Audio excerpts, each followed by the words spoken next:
Bhagavate Vasudevaya. So this is the third, and probably the final part of the a code to live by in this series of lessons we learned from lockdown. And just a little reminder how we got here. We had a discussion, and you see all these reports of how people, when they entered the period of lockdown, it's like a lot of people felt, 43% of people in the UK, and felt that they had, there'd been self-improvement. People had mentioned they're spending less money, they're doing less crazy stuff. Of course, that wasn't everybody. But things had become a little bit more quiet and calm. And this gave rise to this notion that, well, maybe there is a better way to live. And after the lifting of lockdown, are we going to go back to the way things were? Is that even a good idea? And so as part of that conversation, that discussion, we looked at the need for people to adopt on a personal level a value system or a code to live by when society, through its laws and through its police and others, are imposing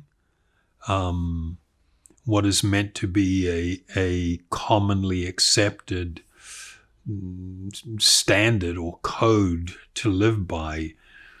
That doesn't bring about really an internal change. It's when we actively and consciously make the decision to seek internal change that we really improve as people. And just touching on a couple of things, I mean, probably everybody's seen the video that went around some time back of two little kids, a white boy and a black boy, and they saw each other in the street, and they were obviously friends, and they just lit up, and they were just running towards each other, and for the big hug, and they were just laughing, and they were just like so happy to see each other. When we see this kind of thing, it's so. We know that there's no maliciousness there. It's so innocent, and we become touched by it.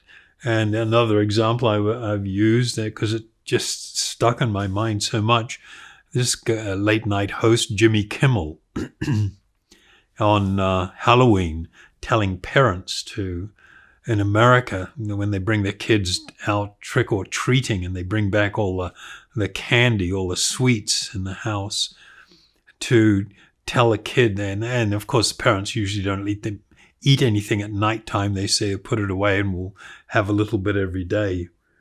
And then he tells them to tell the kids that they got hungry that night, the parents, and they ate all the candy, and to video the film, the kid video what happens, and tell them that Jimmy Kimmel told them to do it. So that's another part of it. So you see the vast majority of kids, when they're told that their parents have eaten all the candy, there's just these tantrums and screaming and just like, all this kind of really out of control and unpleasant stuff. And then every so often you get a child who's, when they're told that, the kid goes, "That's okay, Mummy." And Mum goes, "But aren't you upset?" "Oh, no, it's okay, Mummy. You were hungry." And it's sort of like, people feel, it really touches their heart. It melts their heart when you see people not responding to things and with so much passion or rage or so much agitation, when there is this calmness there. And people, when they have a perspective on life that makes it so that they manifest a calmness, then it's such a wonderful thing. So last week, the few items that we ran through that are often mentioned in Vedic teachings about qualities that we should endeavor to cultivate, I had divided them into two categories. Last week we dealt with the qualities that deal with relationships, dealing with others. And as part of that talk, I had asked people to just contemplate for a short while if you had what you would consider an ideal friend. How would you want such an ideal friend to relate to you in different types of situations? And of course, everybody wants a friend to be understanding and kind and compassionate and helpful and supportive and all of these types of things. And that's a perfectly fine thing to sort of desire. But the big question is, now let's put ourselves in that position of being a friend or a partner or a spouse or a parent or a child of others. Don't you think that we should go out of our way to really try to cultivate these kind of qualities, that we consider desirable in others? And of course, the answer is yes. So this week, I'm going to be speaking about another category of qualities that were really promoted. I mean, it was really advised that people endeavor to cultivate these types of qualities. And now we're not talking about relationship and connection with others. We're talking about actually for our own peace, for our own well-being, for our own happiness. So there was a broad understanding in the teachings of yoga wisdom, that the more agitated a person is, the more passionate they are, the more angry they are, the more extreme they are in manifesting desire or disappointment or anything connected with this kind of thing, the more unpleasant it is basically to be around somebody like that, and the more we will suffer from a lack of true spiritual understanding. The fundamental principle that we always speak about is this recognition that I am an eternal spiritual being. This body is not me. It doesn't identify who I am. It is a vehicle that I am occupying. The more a person lives in the realm of the body, in that which is external, the less likely they are to be perceptive of their own spiritual being. And of course, the more disconnected we are from our true self, the more we're absorbed in that which is temporary and external, that which is passing, the more we are going to actually experience dissatisfaction. And of course, consumerism points to that massively, like it's so evident and yet not recognized. The levels of consumption that the more advanced economies or developed economies, even amongst the poorer economies, the level of consumption is vastly greater than it has been practically at any time in history. This is just a fundamental reality and truth. And yet, with all the opportunity, with all of the resources, with all of the consumption and the experience from it, with all of the pleasure that's generated by sensual experiences, we're not becoming happier. It is a plain fact. We are in fact more unhappy. The levels of mental related issues, mental health issues, the levels of depression are just like massively higher than we've ever seen. Even when people in earlier times were subjected to such enormous difficulty, the levels of depression aren't like they are now. The levels of suicide are not like they are now. All of the evidence is there, yet we don't seem to be able to get our head around the reality that if you are constantly stimulating the body and mind in the search for happiness, you will become less peaceful, not more peaceful.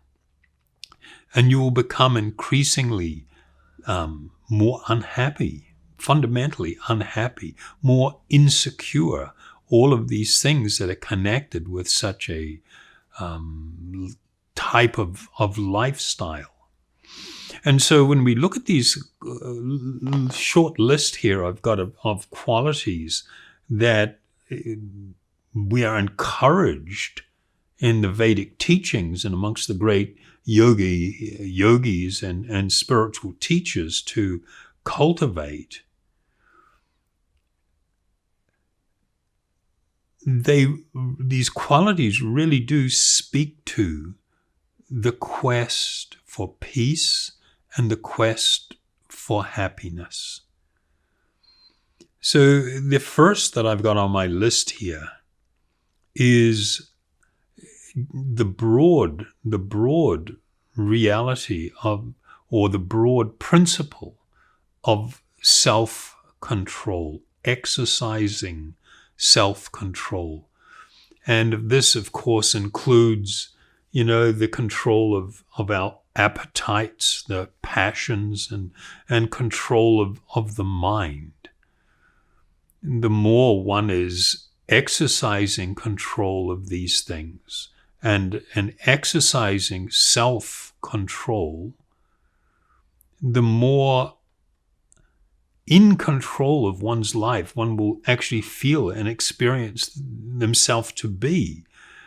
And the result is that there will be less conflict with others, and that will automatically be there.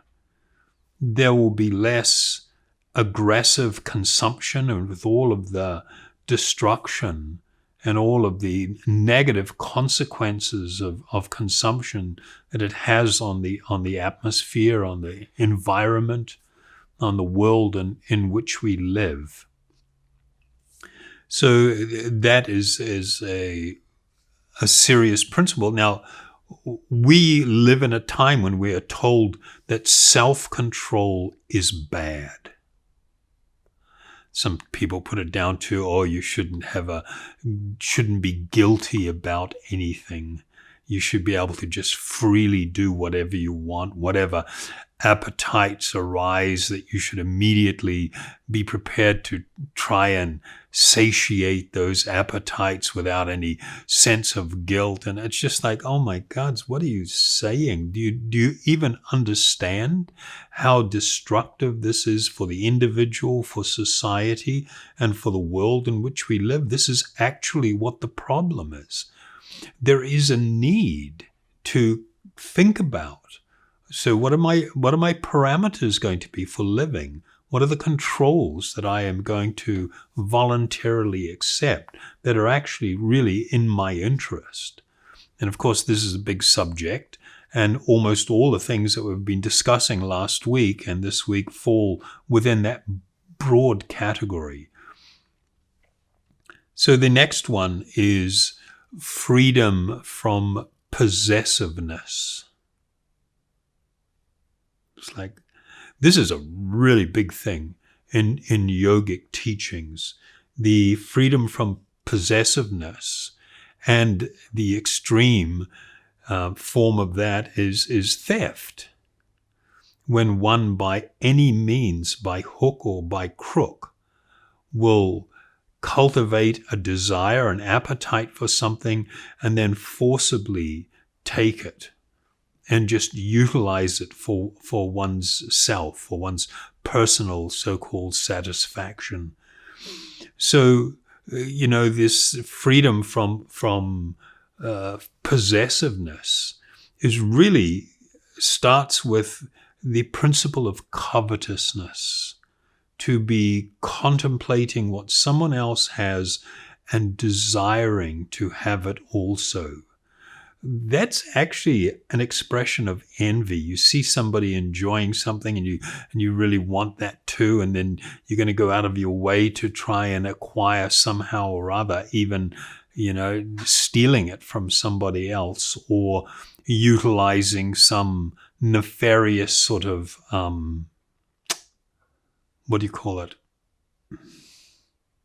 trickery or something to take people's possessions or money, or cheat them out of things.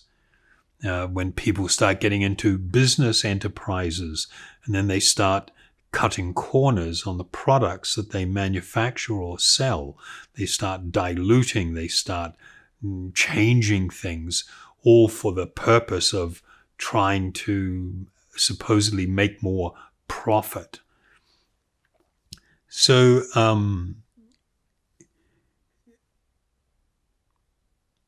the principle, that's actually the underlying principle that one needs to sort of try and cultivate, is being satisfied with enough for my maintenance, to become satisfied with that, and not always just be hungry and wanting and hankering for more and more. So the next principle, and some of you can see these sort of overlap a little bit. Can I just to reinforce? Look, you come into this particular life experience now. You are born with nothing, and you can take nothing with you. And the idea of being able to possess and have things, and it stimulates greed. It brings anxiety and fearfulness that I'm going to lose that which I own, or I think I own. And then I face my own death in the most pitiable condition, that everything is now being taken away from me. And so the yogis, they actively cultivated this detachment. I'm sort of tempted to tell a little story of a famous king. His name was Yudhishthira, and we'll probably talk about him next week a little. But I mean, he ruled after this huge monumental battle.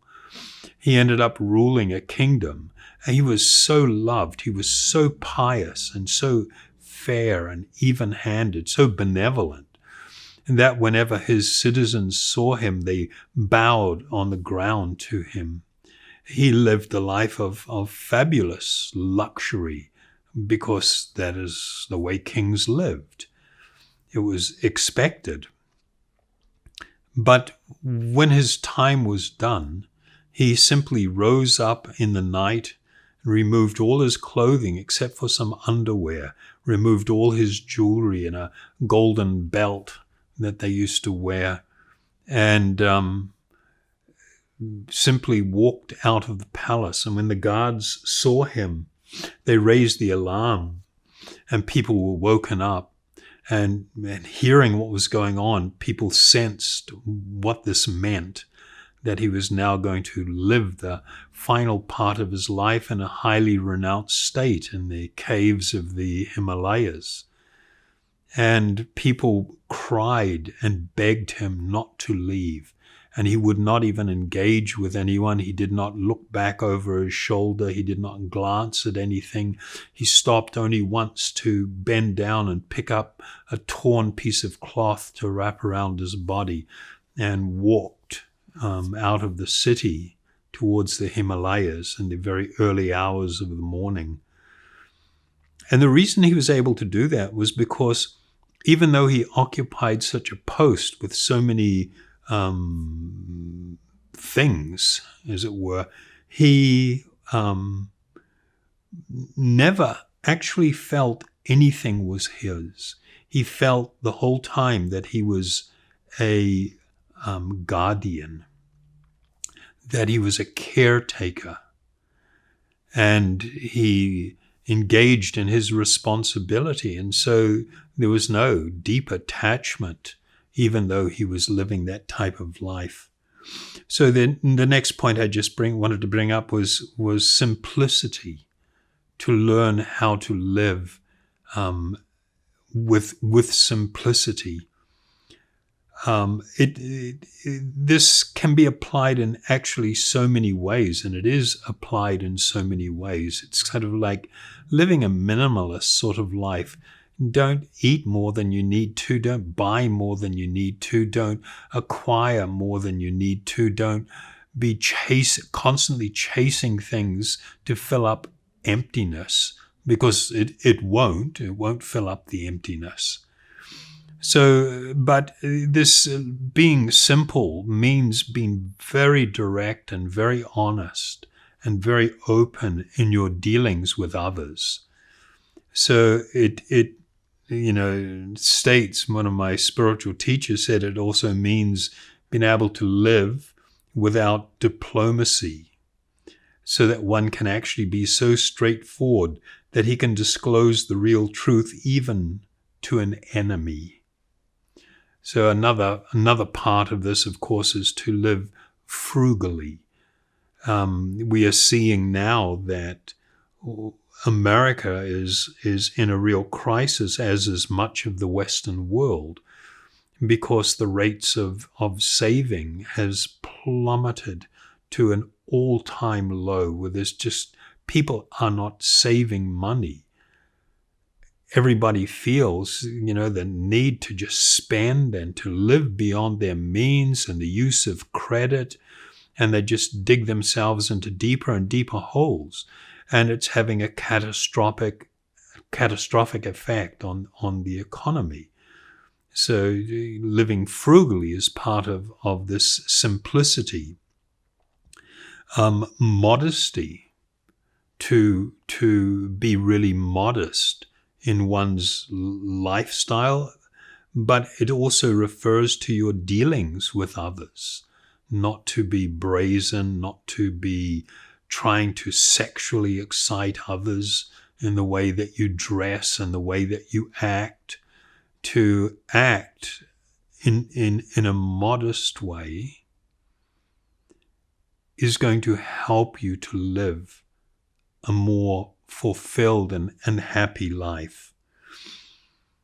Another quality that one needs to try and cultivate is the pursuit of spiritual study and practice, to actually integrate this into your life, so that you have something that's not just a counterweight, as it were, or a counter to, material pursuit, but something that continuously reminds you of what your focus should be, about what is your, it helps you develop with more clarity a meaningful and purposeful life.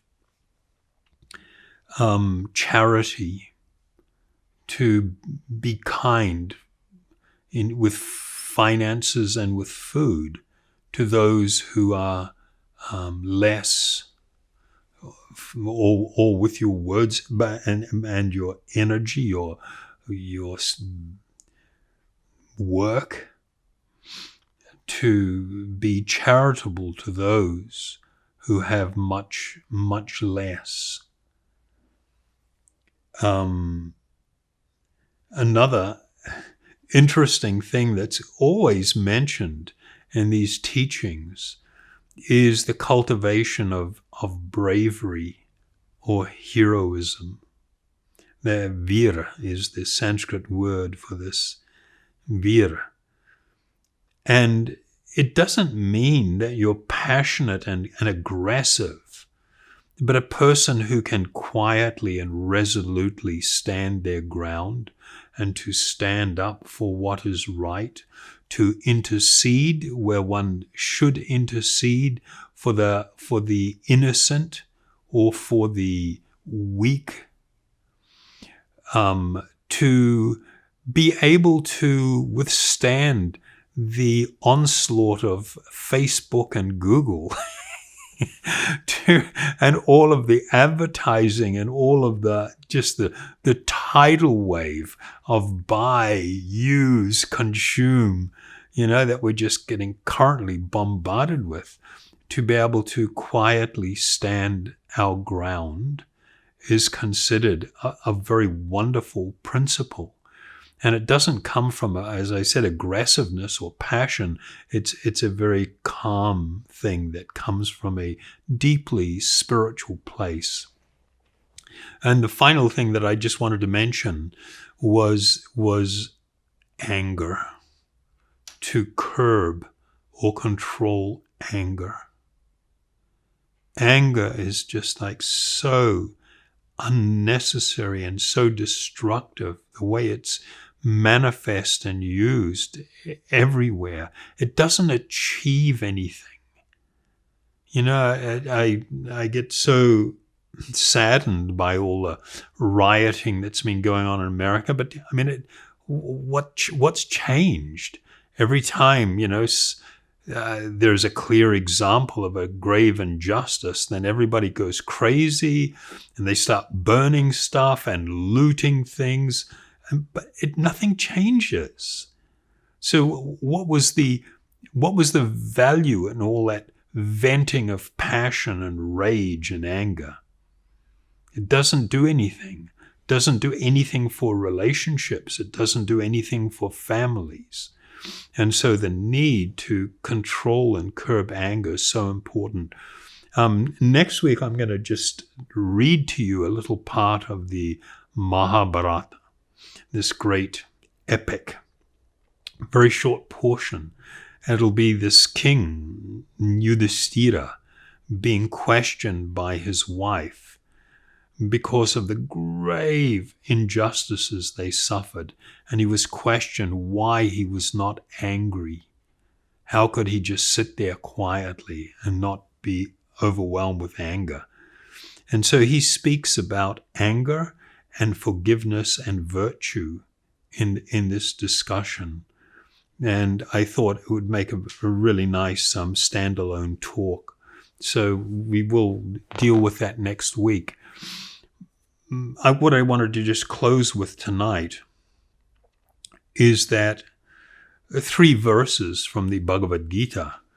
And you can see in relation to all the things that we've talked about tonight and last week, that these verses speak about a whole different way of looking at life and looking at purpose and looking at the world.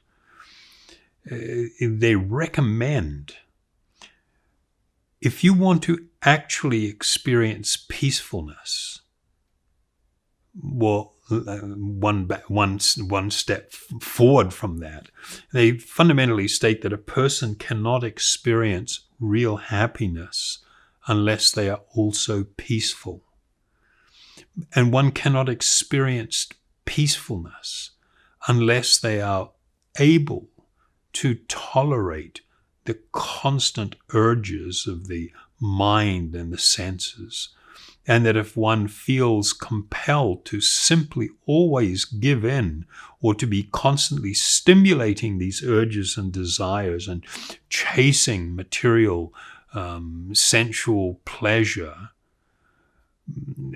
in that condition one can actually never come to experience happiness.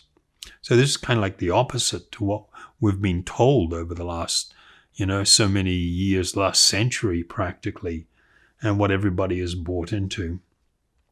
So it states, a person who is not disturbed by the incessant flow of desires that enter like rivers into the ocean, which has ever been filled but always still, can alone achieve peace, and not the person who strives to satisfy such desires.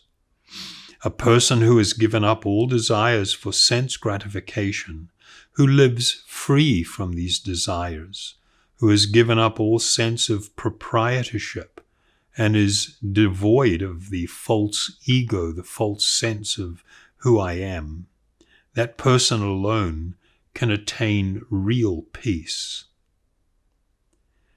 And it states, one who is not connected with the supreme, meaning the highest spiritual truth, can have neither transcendental intelligence nor a steady mind, without which there is no possibility of peace. And how can there be happiness without peace? So this transcendental intelligence and a steady mind is considered foundational. And all of these qualities that I've talked about, they greatly contribute to the cultivation of transcendental intelligence and a steadiness of mind. And so there is a great need, and I encourage you to look back over what we've done and make your own little list of what kind of a person do you want to be? What kind of a life do you want to have? There are things that are inconsistent with happiness and peace. And you may pursue them, you may chase them. That may be, the attempts to satisfy all these appetites and desires. But if it does not produce peace and happiness, if it is just fleeting and passing, then really what value is there in it? Especially if it has the opposite effect. It leads to my feeling a lack of fulfillment, agitation, being ill at ease. So with that, thank you so much. And I would like to invite you to chant, knowing that it is this process of the use of meditation upon this transcendental sound that helps to calm the mind and to hone the intelligence and to make it so that on a positive note, we can begin to taste that happiness, that deep spiritual happiness that we actually desire through this process. So we will chant the mantra Gopala Govinda Rama Madana Mohana.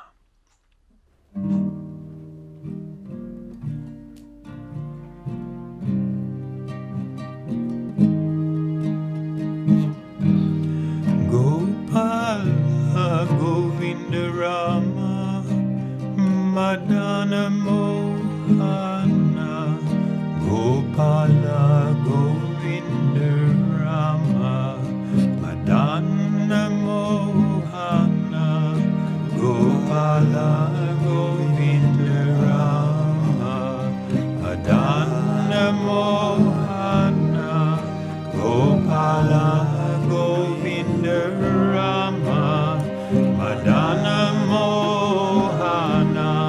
Gopala Govinda Rama Madana Mohana. Gopala Govinda Rama Madana Mohana. Gopala Govinda Rama Madana Mohana. Gopala Govinda Rama Madana Mohana. Gopala Govinda Rama Madana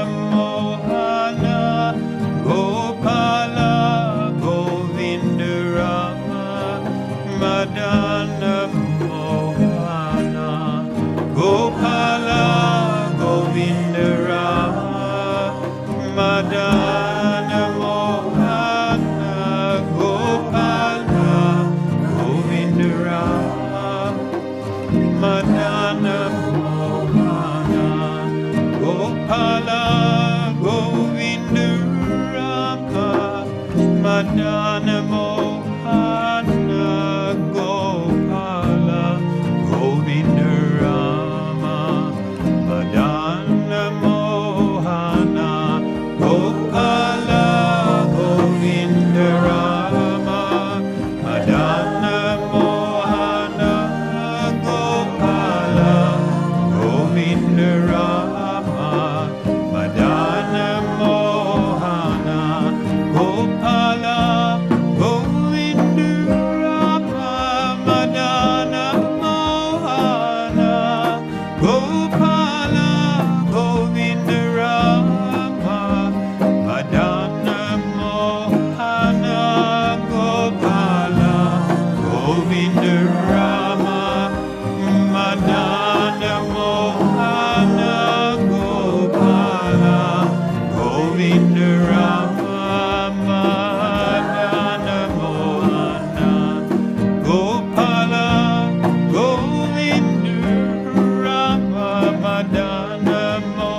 Gopala, Govindurama,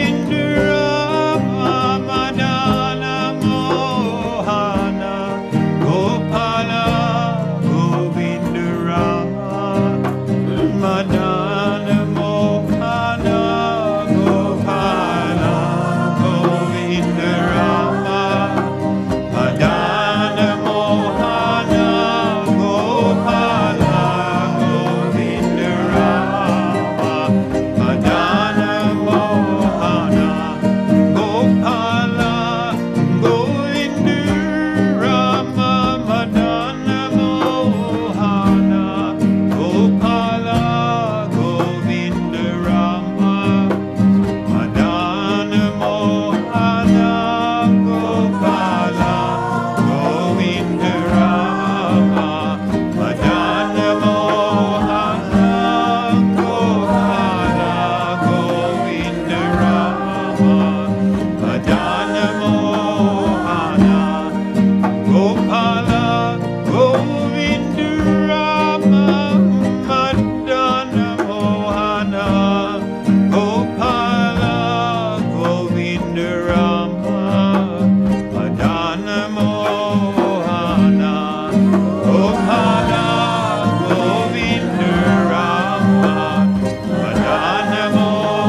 Thank you so very, very much.